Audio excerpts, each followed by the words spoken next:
परिचय। यह पूल खेल की मेज है। जब गेंद पर छड़ी से मारा जाता है, यह एक निश्चित दूरी तय करती है और धीरे धीरे रुक जाती है। ऐसा क्यों और कैसे होता है? इन प्रश्नों का उत्तर ज्ञात करने के लिए आइए पाठ शुरू करें।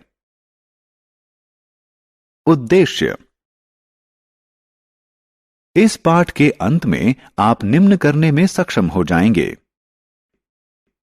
घर्षण को परिभाषित करना, समतल व खुरदरी सतहों का चित्रण करना, घर्षण के प्रकारों का वर्णन करना, घर्षण के फायदों और नुकसान की चर्चा करना, घर्षण कम या ज्यादा करने की विधियों का चित्रण करना। घर्षण बल। आइए हम अपने दैनिक जीवन से एक उदाहरण लेते हैं। सड़क पर साइकिल से चलते समय जब तक आप पैडल घुमाते हैं तब तक साइकिल चलती रहती है। जब आप पैडल घुमाना बंद करते हैं, साइकिल की गति धीमी पड़ जाती है और धीरे धीरे साइकिल रुक जाती है। ऐसा क्यों होता है? ऐसा वास्तव में घर्षण के कारण होता है, जो दो सतहों के एक दूसरे के संस्पर्श में गति करने अथवा गति करने के प्रयास में उत्पन्न होने वाला एक बल है। जब एक सतह दूसरी सतह के संस्पर्श में गति करती है अथवा गति करने का प्रयास करती है, तो घर्षण सदैव गति का अथवा गति करने के प्रयास का विरोध करता है।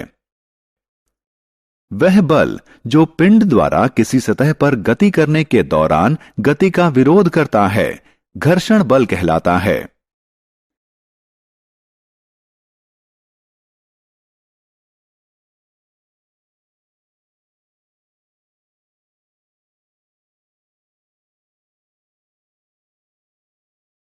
घर्षण निर्धारित करने वाले कारक।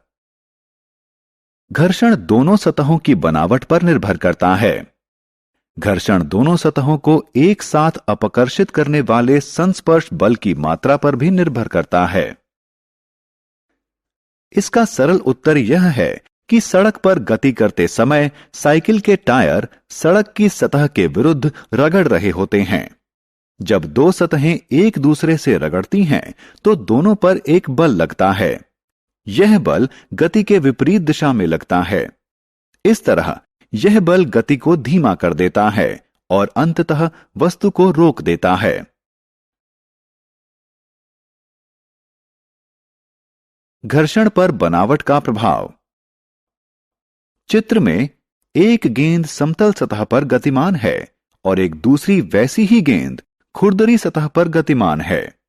जैसा कि आपने यहां देखा कि दो अलग अलग सतहों पर दोनों गेंदों ने एक समय पर समान बल के साथ समान रूप से गति करना शुरू किया था, लेकिन जो गेंद समतल सतह पर गतिमान थी उसने अधिक दूरी तय की और जो गेंद खुरदरी सतह पर गतिमान थी वह कम दूरी तय कर पाई।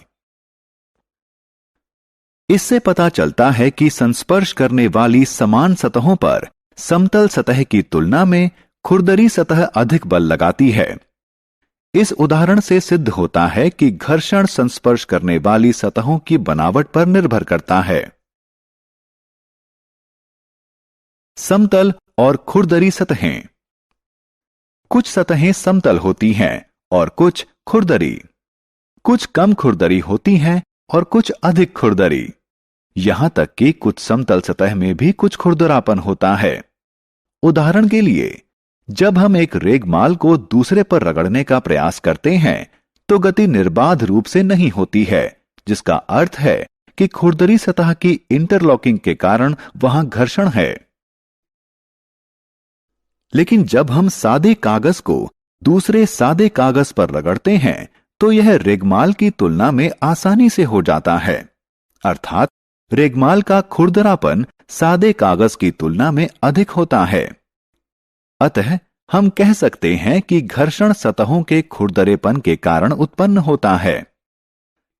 सतहों के खुरदरेपन पर निर्भर करते हुए घर्षण बल की मात्रा कम या ज्यादा होती है।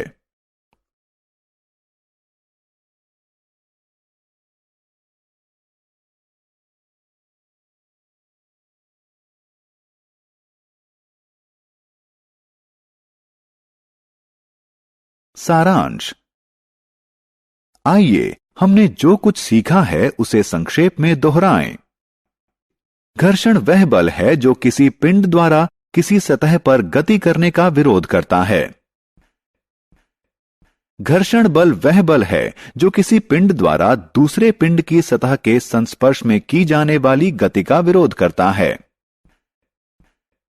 घर्षण बल सतह की बनावट और संस्पर्श बल की मात्रा पर निर्भर करता है।